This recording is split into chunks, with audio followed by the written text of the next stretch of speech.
গিয়ে ঢাকা জজ কোর্টে ঘটে গেল সিনেমার মতো একটা অবিশ্বাস্য নাটক।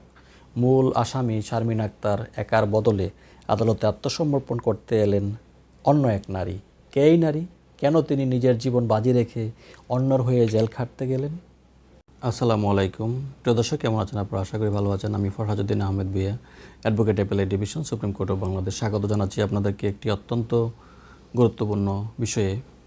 মানুষ লোভে পড়লে যে কতটুকু সহায় সম্বল হারাতে পারে সেই বিষয়টা নিয়ে আজকে আলোচনা করব। এর অত্যন্ত চাঞ্চল্যকর একটি ঘটনা, আশা করি আপনারা সাথে থাকবেন। একজন প্রবাসী দীর্ঘ জীবনের উপার্জনকে মাত্র 1 বছরে ধুলোয় মিশিয়ে দিল এক চতুর প্রতারক চক্রের মাধ্যমে। নগদ টাকা, স্ত্রীর 200 ভরি স্বর্ণালংকার এবং ঢাকার উত্তরখানের 1 কোটি কোটি টাকার জমি সব হারিয়ে আজ তিনি নিঃস্ব।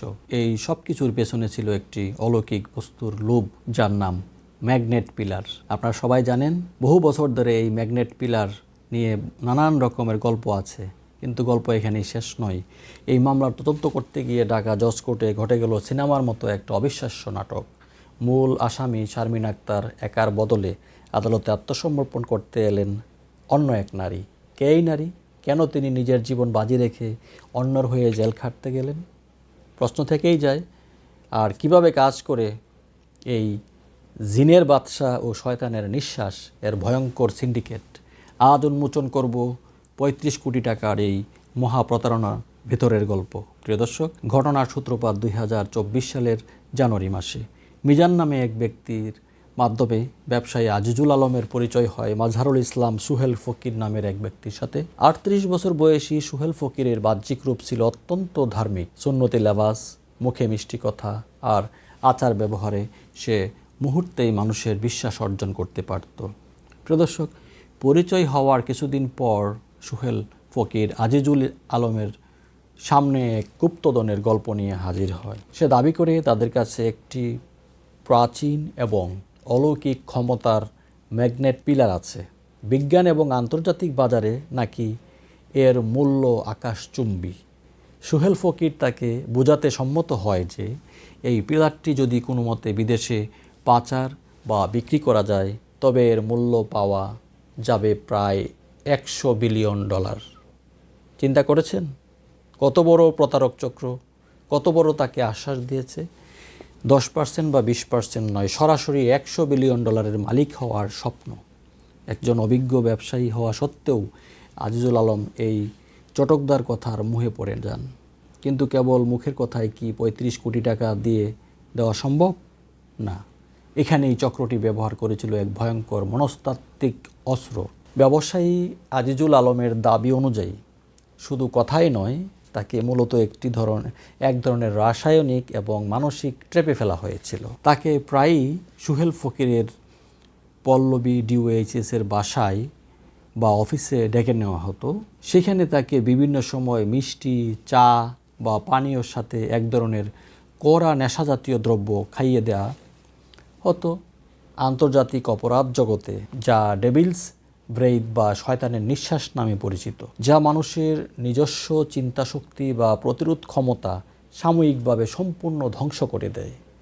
এর পাশাপাশি চলতে থাকে তথাকথিত কালো জাদু বা কুফরি কালামের ব্যবহার।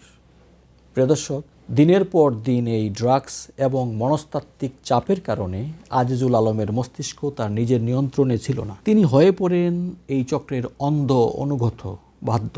ঠিক এই ঘোর লাগা অবস্থার মধ্যেই তার ফোনে আসা শুরু করে অলৌকিক সব কল।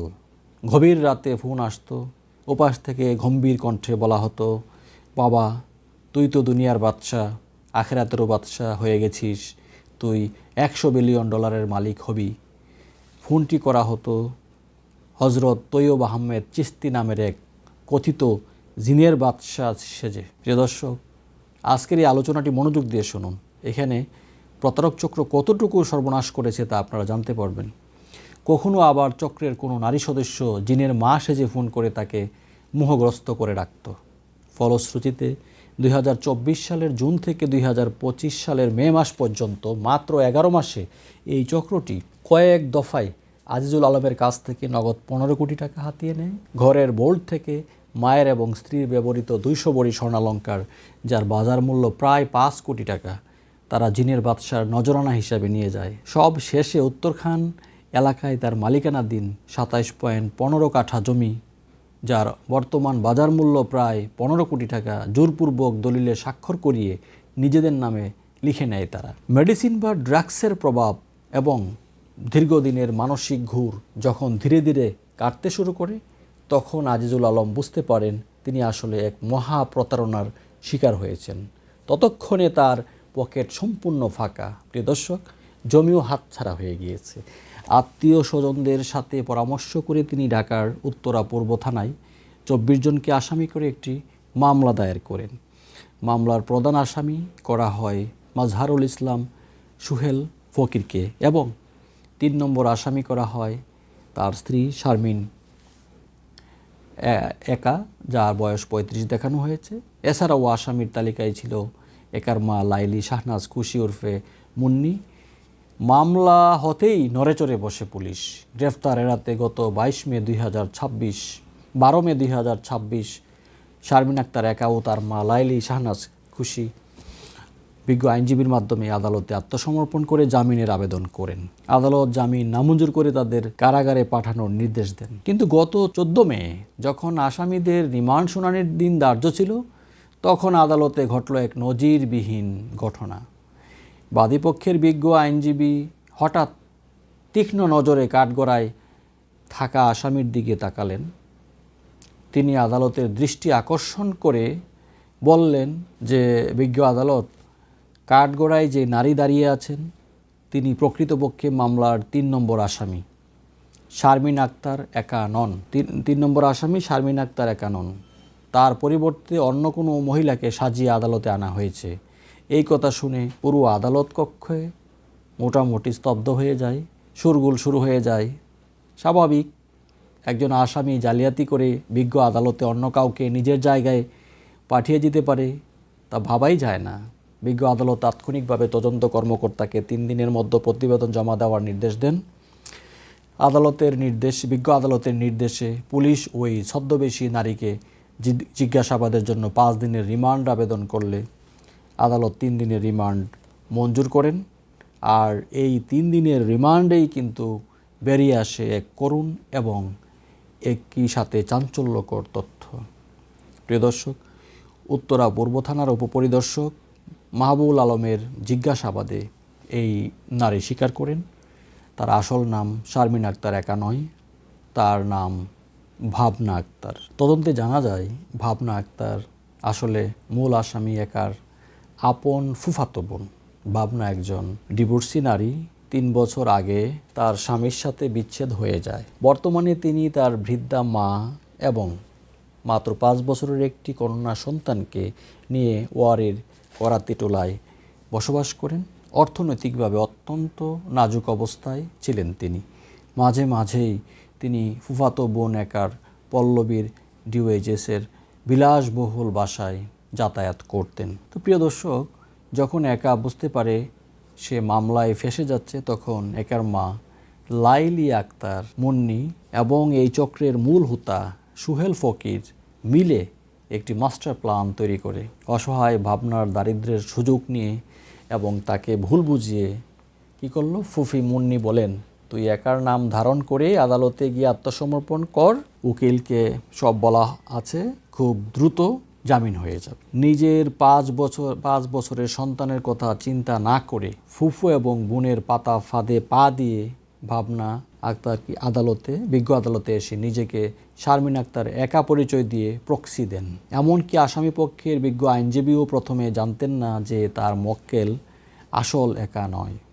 যখন তিনি সত্য জানতে পারেন, পেশাগত সততা রক্ষার্থে তিনি নিজেকে ওই মামলা থেকে প্রত্যাহার করে নেন। এটাই স্বাভাবিক।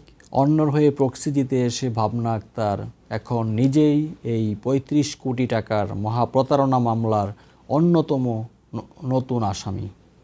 অপরাধী না হয়েও জালিয়াতির অপরাধে তিনি এখন ফেঁসে গেছেন। তদন্ত কর্মকর্তা তাকে এই মামলায় গ্রেফতার দেখানোর জন্য আবেদন করলে ঢাকার বিজ্ঞ অতিরিক্ত চিফ মেট্রোপলিটন ম্যাজিস্ট্রেট তা মঞ্জুর করেন। এরপর বিজ্ঞ মেট্রোপলিটন ম্যাজিস্ট্রেট আদালতে ফৌজদারি কার্যবিধির 164 ধারায় নিজের দোষ এবং জালিয়াতির কথা উনি অপকটে স্বীকার করে জবানবন্দি দেন ভাবনা। বর্তমানে তিনি কারাগারে অন্ধকার প্রকোষ্ঠে দিন কাটাচ্ছেন। পুলিশের তদন্তে স্পষ্ট বলা হয়েছে এই জিনের বাদশা ও ম্যাগনেট পিলার চক্রটি অত্যন্ত চতুর এবং বিশাল। তারা সমাজ থেকে আজিজুল আলমের মতো সরল বা লোভী মানুষদের খুঁজে বের করে এবং ড্রাগস ও মনস্তাত্ত্বিক ফাঁদ ব্যবহার করে কোটি কোটি টাকা হাতিয়ে নেয়। প্রিয় দর্শক, আমাদের এই আলোচনাটি থেকে, এই ঘটনাটি থেকে শিক্ষা কী? সমাজে ম্যাগনেট পিলার, অলৌকিক মুদ্রা বা $100 বিলিয়ন এর কোনো অস্তিত্ব নেই। এগুলো সম্পূর্ণ ধোঁকা এবং বোগাস। ধর্মীয় পোশাক বা চটকদার কথায় অন্ধবিশ্বাস করার আগে হাজারবার আমাদেরকে ভাবতে হবে, প্রত্যেকেরই সচেতন থাকতে হবে। আইনি জটিলতায় পড়ে আবেগের বশে বা টাকার লোভে অন্যের অপরাধের দায় নিজের ঘাড়ে নেওয়া কতটা ভয়ঙ্কর হতে পারে এই ঘটনা থেকেই আপনারা পুরোপুরি বুঝতে পারছেন। তো প্রিয় দর্শক, প্রতারক চক্রের প্রধান হুতা যিনি সুহেল ফকির এবং তার স্ত্রী আসল শারমিন আক্তার একাকে আইনের আওতায় আনতে পুলিশ এখনও কিন্তু কাজ করছে। এই ধরনের প্রতারণা থেকে নিজে বাঁচুন, অন্যকেও বাঁচান। আর আজকের এই বিশেষ অনুসন্ধানী যেই আলোচনাটি, যেটি অত্যন্ত খাটাখাটনি করে এই আলোচনাটির জন্য আমরা উপস্থাপন করেছি, সেটি আপনাদের কেমন লাগলো এবং এই চক্রের শাস্তি কেমন হওয়া উচিত? যদিও আইনে নির্ধারিত শাস্তি যা আছে তাই হবে, তারপরেও আপনাদের কমেন্ট আপনারা জানাতে পারেন, মতামত জানাতে পারেন। আর সবাই চলুন সচেতন থাকি, লোভের বশবর্তী হয়ে কোনো কাজ না করি। আমরা এই সমাজে আজকাল ফাও খাওয়া, ফাও পাওয়ার প্রতি বেশি ঝুঁকে পড়েছি। নিজে না খেটে, পরিশ্রম না করে কোনো কিছু পাওয়ার জন্য একদম নেশা হয়ে যায় এটা আমাদের। এই প্রবণতা কমাতে হবে। নিজে খেটে পরিশ্রম করে মেধা খাটিয়ে হোক বা যেভাবেই হোক অর্জন করতে হবে, উপার্জন করতে হবে। এই যে $100 বিলিয়ন, এই সমস্ত এত লোভ কেন মানুষের? আর যারা এই প্রতারণা করেছে তারাও তো কতটুকু নরপিশাচ এবং তারা কতটুকু অমানুষ, সেটা তো আইনের আওতায় আসলে বোঝা যাবে, যেহেতু বিষয়টি বিচারাধীন। বিষয়টি আপনাদের সাথে শেয়ার করলাম সচেতনতার জন্য। ধন্যবাদ সবাইকে। ভালো থাকুন, সুন্দর থাকুন।